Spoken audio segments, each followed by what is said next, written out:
नमस्कार साथियों, आप सभी का स्वागत है आपके अपने YouTube channel daily GK master 2.0। आज अपन पढ़ने वाले हैं रेलवे सामान्य विज्ञान के प्रैक्टिस सेट फर्स्ट वाला है। रेलवे जनरल साइंस के क्वेश्चन हैं जो आपके आरआरबी एग्जामों के लिए काफ़ी ज़्यादा महत्वपूर्ण साबित होगी। अगर साथियों आप लोग चैनल पर पहली बार आए हो तो चैनल को सब्सक्राइब कर देना और वीडियो को लाइक शेयर ज़रूर कर देना। इस टॉपिक से जितने भी रिलेटेड क्वेश्चन हैं उनको अपन कवर करने वाले हैं। सो प्लीज़ आप लोग भाई को सपोर्ट करते रहना। और आपकी आरआरबी के एग्ज़ाम में 25 नवंबर से शुरू होने वाली है और ये लास्ट 29 नवंबर तक लगने वाली है। तो आपको टेलीग्राम का लिंक डिस्क्रिप्शन में मिल जाएगा, ज्वाइन कर लेना। आपको वहाँ पे PDF फाइल भी मिल जाएगी, प्लस आपको वहाँ पे वीडियो भी मिल जाएगी। साथियों इस टॉपिक से जितने भी क्वेश्चन होंगे ना, इनमें से कुछ क्वेश्चन हैं जो पहले पूछे जा चुके हैं और कुछ क्वेश्चन हैं जो अब इस एग्ज़ामों में पूछे जाएंगे। तो इम्पोर्टेंट क्लास है, तो शुरू करते हैं बिना किसी देरी से पहले क्वेश्चन से। पहला क्वेश्चन है, दो चालक समान दिशा में विद्युत धारा ले जाने पर चालक एक दूसरे को आकर्षित करते हैं। क्या करते हैं? एक दूसरे को आकर्षित करते हैं। दो चालक समान दिशा में, अगर दो चालक समान दिशा में विद्युत धारा को ले जाते हैं ना, तो वह चालक एक दूसरे को आकर्षित हमेशा करते रहते हैं। ठीक है, इसका ए राइट आंसर हो जाएगा और इसको इम्पोर्टेंट क्वेश्चन कर लीजिएगा। अगला क्वेश्चन है, 10N का एक क्षैतिज बल 5 किलो की एक वस्तु को बल की दिशा में 2 मीटर की दूरी तक विस्थापित कर देता है, तो बल द्वारा किया गया कार्य कितना होगा? तो बल द्वारा किया गया कार्य कितना होगा? तो साथियों इसका 5 kg के वस्तु को बल की दिशा में 2 मीटर की दूरी विस्थापित कर देता है, तो बल के द्वारा किया गया कार्य कितना होगा? तो साथियों 10 इंटू अगर 5 करते हैं तो अपन 50 होते हैं, और 50 में 2 का भाग देते हैं ना, तो 25 जूल आता है। ठीक है, तो इसका बी राइट आंसर हो जाएगा और ये इम्पोर्टेंट क्वेश्चन भी हो जाएगा, ध्यान में रखना। अगले क्वेश्चन की ओर बढ़ते हैं। अगला क्वेश्चन है, जहाज़ों की गति में वर्दी पर आधारित होती है। जो जहाज़ों की गति होती है ना, उनमें वर्दी कितनी होती है? तो ये है आर्किमिडीज के सिद्धांत पर वर्दी आर्किमिडीज के सिद्धांत पर आधारित होता है। ठीक है, इसका ए राइट आंसर हो जाएगा। अगला क्वेश्चन है, जल की बूंदों से होकर इंद्रधनुष बनता है। तो जल की बूंदों से, किससे? जल की बूंदों से प्रकाश का प्रतिबिंब अपरिवर्तन होकर इंद्रधनुष बन जाता है। ठीक है, इंद्रधनुष ऐसे बनता है। अगला क्वेश्चन है, एक वस्तु पर लगाए गए गुरुत्वाकर्षण बल को क्या कहा जाता है?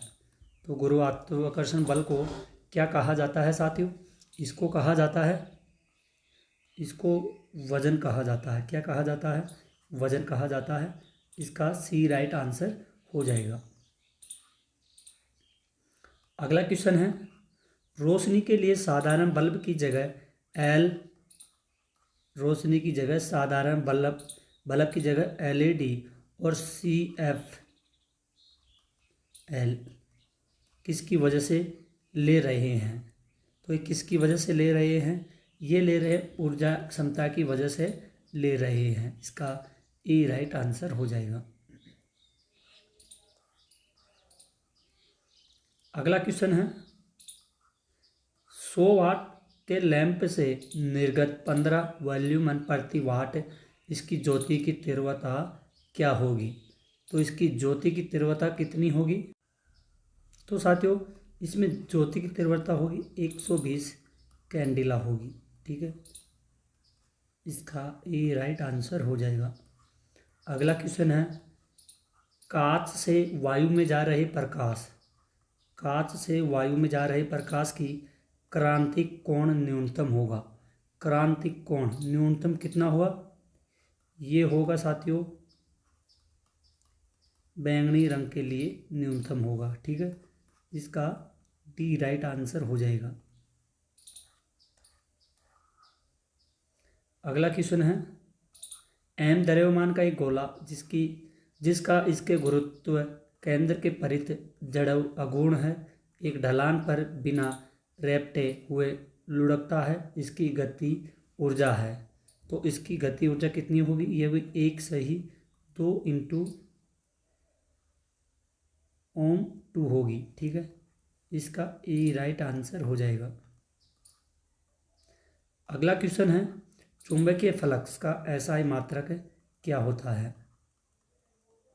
तो चुंबकीय फ्लक्स का एसआई मात्रक क्या होता है, ये होता है वेबर होता है। क्या होता है, वेबर होता है इसका एसआई मात्रक।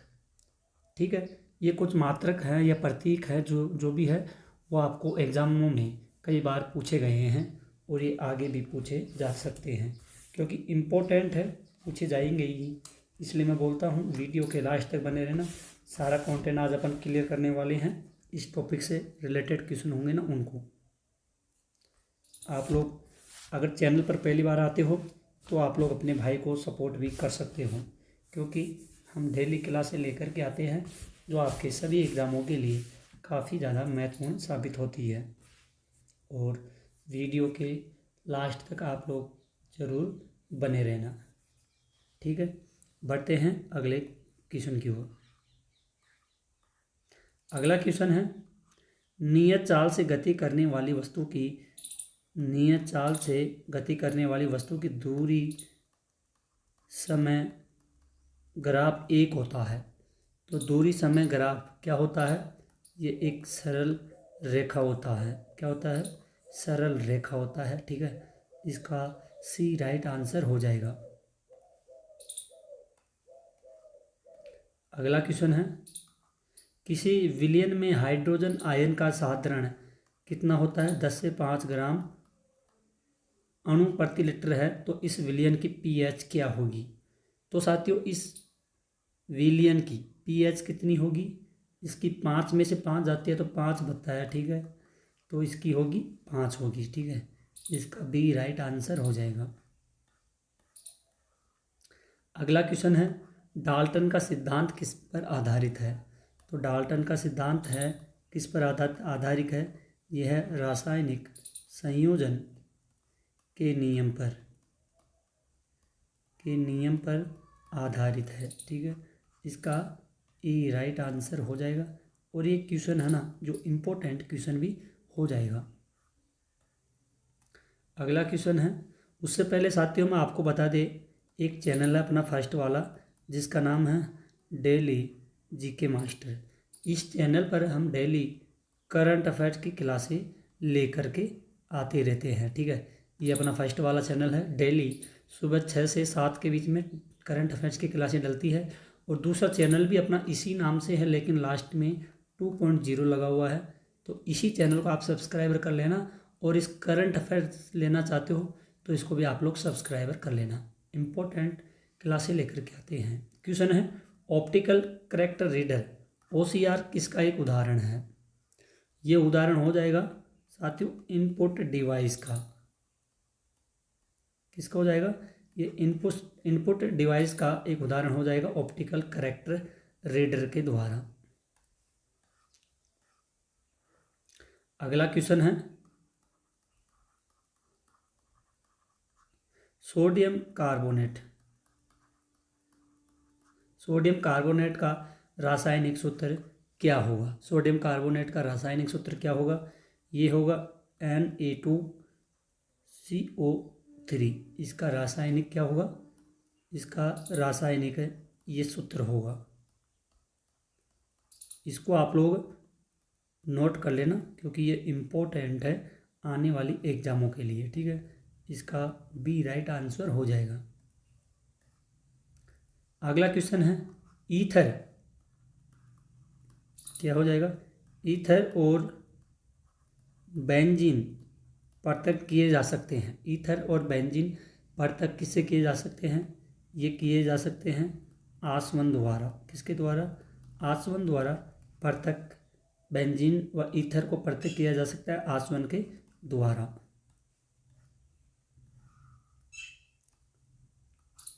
CaH2 में H की ऑक्सीकरण संख्या क्या होगी। तो इसकी ऑक्सीकरण संख्या क्या होगी, -1 होगी। किसकी, CaH2 में H की ऑक्सीकरण संख्या क्या होगी, ये -1 होगी। साथियों, वीडियो के लास्ट तक बने रहना। साइंस की क्लास है, NTPC या RRB वाली। इम्पोर्टेंट क्वेश्चन है सारे के सारे। क्वेश्चन है यूरिया NH2CONH2 का द्रव्यमान क्या होगा? तो इसका द्रव्यमान कितना होगा? इसका होगा 60 होगा। कितना होगा? 60 इसका द्रव्यमान होगा। इसका सही राइट आंसर हो जाएगा। दोस्तों, पिछली क्लासें जाकर के देखिए, शानदार क्लासें हैं NTPC वाली। सौर ऊर्जा किसके द्वारा उत्पन्न होती है? तो सौर किसके द्वारा उत्पन्न होती है? तो ये होती है संलयन प्रक्रिया के द्वारा उत्पन्न होती है। क्या होती है? सौर ऊर्जा। ठीक है, इसका ये राइट आंसर हो जाएगा और ये इम्पोर्टेंट क्वेश्चन भी हो जाएगा। अगला क्वेश्चन है गुणसूत्र किससे संबंधित है? तो साथियों, गुणसूत्र ये संबंधित होते हैं आनुवांशिक लक्षणों के संचारण से। गुणसूत्र से संबंधित होता है। अगला क्वेश्चन है मानव शरीर की कोशिकाओं में पाए जाते हैं। तो मानव शरीर की कोशिका में क्या पाए जाते हैं? 23 जोड़ी किसकी? गुणसूत्र की पाई जाती है। कितनी?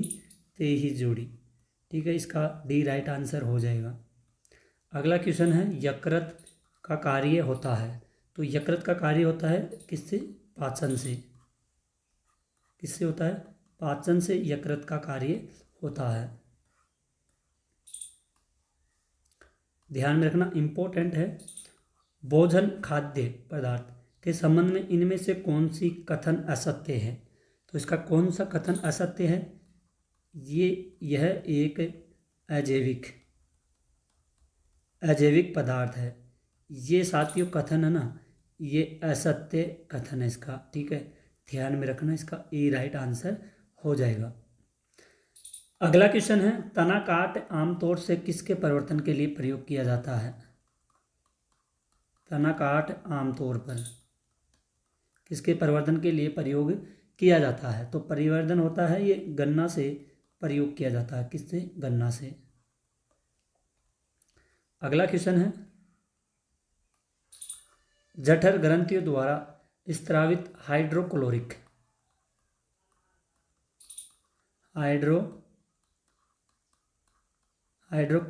अम्ल एंजाइम की प्रक्रिया को आसान कर देता है। ठीक है, तो ये होती है एक जठर ग्रंथियाँ होती है। क्या होती है? एक जठर ग्रंथियाँ होती है। इसके स्रावित से हाइड्रोक्लोरिक अम्ल एंजाइम की प्रक्रिया को आसान कर देता है। क्या कर देता है? ये पेप्सिन एंजाइम। क्या नाम इसका? पेप्सिन। इसको आप लोग पेप्सिन कर लीजिए। पेप्सिन एंजाइम की प्रक्रिया को आसान कर देता है। ठीक है, इसका ई राइट आंसर हो जाएगा और ये क्वेश्चन काफ़ी ज़्यादा इम्पोर्टेंट हो जाएगा। तो साथियों, आज के आपके सामने टॉप 25 क्वेश्चन थे और इन 25 क्वेश्चनों में कुछ क्वेश्चन ऐसे थे जो पहले भी पूछे गए हैं पिछले एग्जामों में। ठीक है, कुछ क्वेश्चन हैं जो न्यू क्वेश्चन हैं, जो संभावना है पूछे जाने की। तो प्लीज़ आप सभी क्वेश्चनों को ध्यान में रखते हुए वीडियो के लास्ट तक बने रहना और अपने भाई के चैनल को सपोर्ट करते रहना। आपका सपोर्ट बना रहा साथियों तो हम डेली ही ऐसी ही क्लासें लेकर के आते रहेंगे। बस आप लोगों का सपोर्ट रहना चाहिए और डेली वीडियो के हमेशा आप लोग लास्ट तक बने रहना। एक भी क्वेश्चन को आप लोगों को छोड़ना नहीं है। तो आज के लिए इतना ही। मिलते हैं एक और अगली न्यू क्लास में। तब तक के लिए धन्यवाद। जय हिंद, जय भारत।